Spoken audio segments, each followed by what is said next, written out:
as coaches, we can help them tremendously. And that's actually one of the reasons we like to do these type of trainings, because we know in the trainings we can affect a group of people, and then you guys will go out there and help more people and create the ripple effect in society. That's one of my values. And that's why when we think about that, affecting groups is a great way of spreading skills so that we can actually really help society.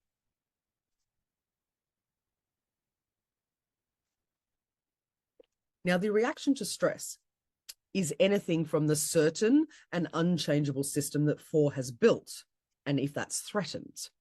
So when we see everything changing around us, the typical 4s of society are under massive stress. They can stick their head in the sand and pretend nothing's happened.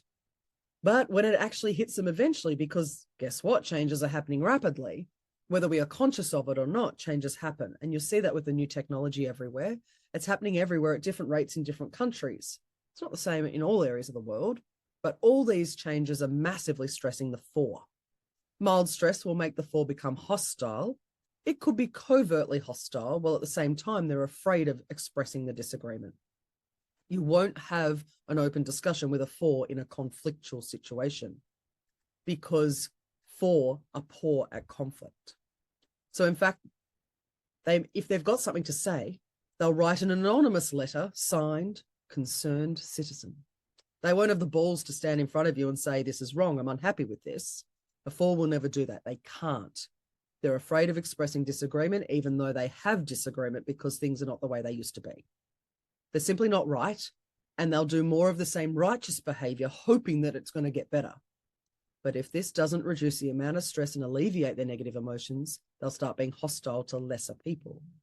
They'll try to drive some people away from their environment because the person is evil, and if that person's gone, everything will be fine. So they're trying to pinpoint someone to blame in order to alleviate that stress that they feel. And they have to hook up the brain onto something or someone, and they say, well, if that was gone, everything would be fine. But then if that doesn't alleviate the stress, well, now it's the next stage. So they'll set up new rules, new regulations, hoping that they'll prevent the stressor from reoccurring, whatever the stressor is. And again, it could be in a relationship. It could be the economic and financial stress we're facing at the moment, the uncertainty, and that affects everyone. So there's a lot of stress. And let's say all these coping mechanisms still don't work, then there's even more negative manifestation behavior. And there'll be massive anxiety, long periods of severe doubts, lots of complaints, lots of unconscious mistakes and errors, even accidents, loss of control or temper. 4s can lose control. And you may think that only 3s lose its temper, but 4 can lose their temper just as much as 3 with outbursts, loss of temper, out of nowhere, like a volcano erupting. And afterwards, they'll feel guilty for it. Oh, I shouldn't have done that. But it's an unconscious eruption of negative emotions, and they're not in control when that happens. After they do regain control, they'll feel the guilt. So if the stress continues, then there may be bizarre obsessions. Some people are absolutely obsessed with the idea of death, obsessions that my partner betrays me, or my kids do drugs. All kids do drugs. Drugs are everywhere. My boss is surely cheating me. He doesn't pay enough each week. Every penny I have to cut there. All sorts of bizarre obsessions, compulsions as well, and extreme dissociation because it's too painful and too scary and threatening to face the negative emotions. So they try their absolute best to dissociate from all of that and not feel anything at all. Now, we can even go so far to manifest physiological dis-ease like paralysis, phobias, hypochondria. Now, if stress diminishes, all that goes away.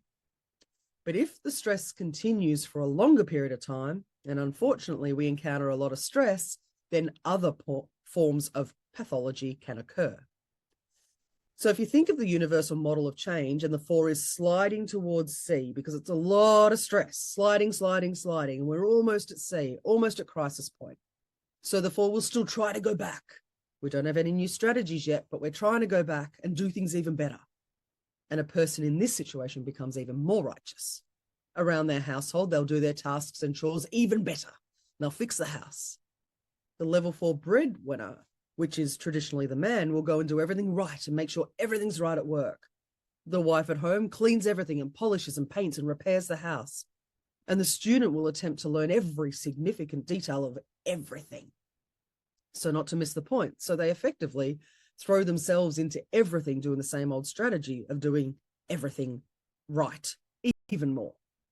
And of course, if this doesn't work, they may develop additional symptomology. So 4 is looking for praise. They develop medical symptomology by creating pain in the body, and then they get praise. Oh, see how he is in pain but still coming to work? So they get praise because they're working in pain. That's one possibility. If they experience a lot of guilt, then they avoid the stress of guilt by becoming too tired or too sick to do the job, and they don't have to do the job because they're sick and then they go on workers' compensation. If the problem, the stressor, is that they fear criticism, they may develop phobias, which enable them to avoid doing certain things because they don't want to do that anyway. So they develop phobias and then they have an excuse. Now, they don't pretend that they develop phobias. It's not a game of pretense. They're not lying.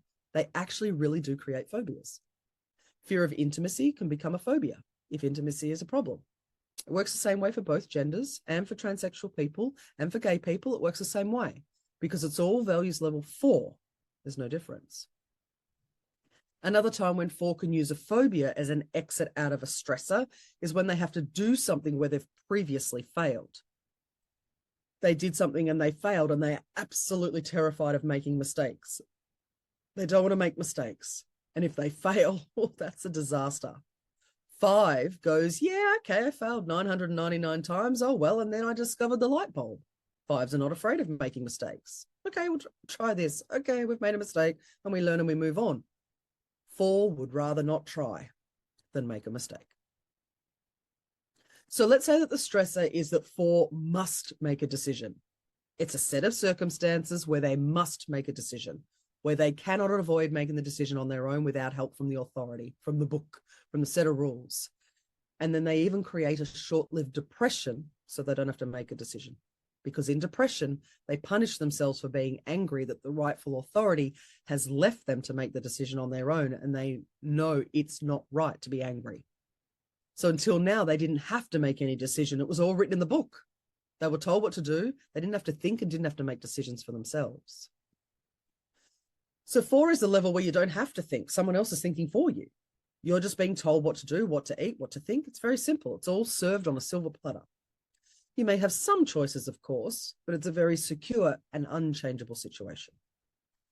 Now, 4 can create some of the psychological or the pathologies like the one I described to you, and even create blindness. They can create back pain, paralysis, MS, multiple sclerosis, and obsessive compulsive behaviors. Now, obsessive compulsion at this level of stress is a normal state of affairs for 4. It just could be less pronounced or more severe.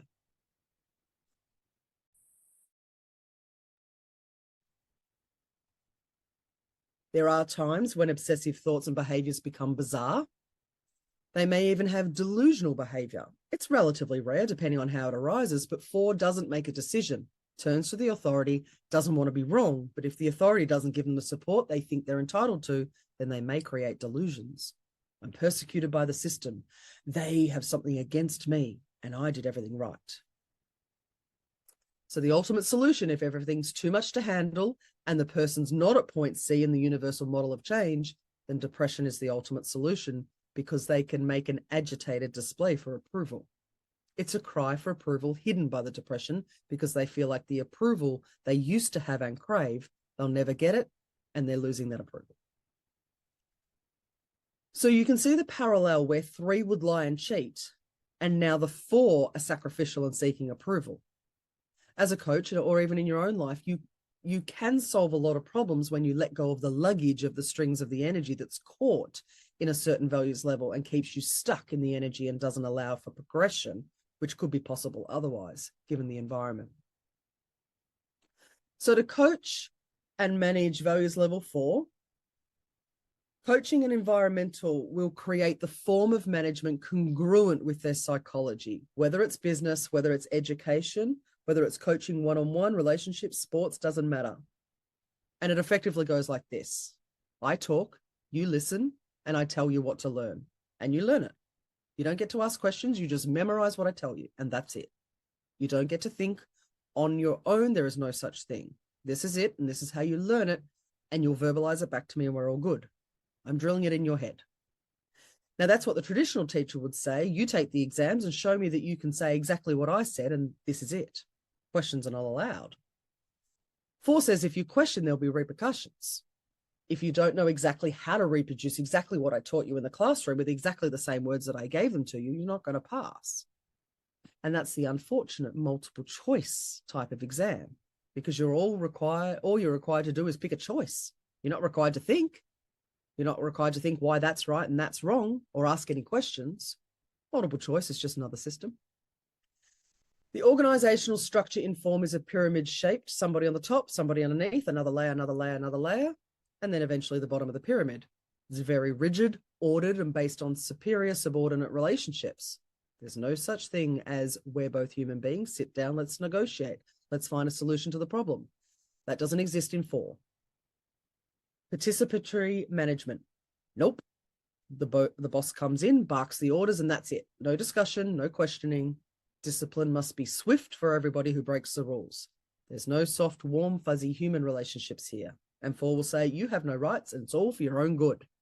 I decide for you because it's for your own good. You're too stupid to figure out what's for your own good, but I know because I'm further up the hierarchy structure, and they'll say to you, if you don't like it, leave. You're free to go. In a situation where you're in a job that's on a salary where the employee can't be fired, then the squeeze play happens where the employees are squeezed out. Now, let's not misunderstand. I may be presenting like all of this is a bad thing. It's not necessarily a bad form of management. In fact, it's absolutely necessary form of management when you're managing 3s. But because when each values level is managed, it's managed by the values level above it. So 3 must be managed by the rules of 4. And in certain parts of the world, in certain areas where you have a bunch of 3s, you manage them 4. You cannot go to the tribe in the Amazonian jungle and expect them to live in a 5-6 world. There'll be plenty of problems if you're trying to take someone whose neurology is not adjusted and try to put them forcibly into an advanced type of environment. They're not going to be adjusted. So take the time to adjust and they'll still produce the behaviors where the neurology is. So you have to groom society. You have to grow segments or communities or even states or countries to reach there if you want a happy, healthy, and sound society. So when we're coaching 4s, here's the thing. Clients that exhibit solid 4s may not even search for coaching. They may be told at work, or they may work in HR and have circumstances when you meet them. You need to work with them small baby steps in change. You cannot put a big change on 4. Baby steps.